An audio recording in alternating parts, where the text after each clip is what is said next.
বর্তমানে বিটিএস জরিপ করতে যেয়ে বিভিন্ন সমস্যার সৃষ্টি হচ্ছে। আমরা বিটিএস জরিপের পূর্ব মুহূর্তে কি করতে হবে সেটা নিয়েই আজকে আমরা বলব। যে বিটিএস জরিপ করার গেলে সেইখানে দখল নিয়ে সমস্যার সৃষ্টি হচ্ছে। দখলটা আগে নির্ধারণ করতে হবে। সেই জন্য সরকারি আমিন দিয়ে আগে মাপজোক করে রাখতে হবে। সেই মাপজোক করার জন্য সর্বপ্রথম আমাদের করা উচিত সরকারি আমিন নির্ধারণ করা।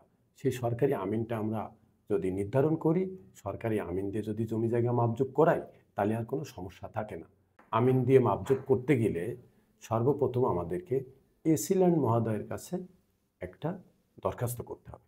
সেই এসিল্যান্ড মহোদয়ের কাছে দরখাস্ত করতে গিয়ে সর্বপ্রথম আমাদেরকে, যদি আমার ক্রয়কৃত সম্পত্তি হয় তাহলে দলিল, আর পৈতৃক সম্পত্তি হলে অরেশিয়ান সার্টিফিকেট, আর কাগজপত্রের দিক থেকে সিএস পর্চা, এসএ পর্চা, আরএস পর্চা, বিআরএস পর্চা, খাজনা খারিজ মিউটেশন, আর আমার এনআইডি কার্ডের ফটোকপি দিয়ে দরখাস্ত করতে হবে।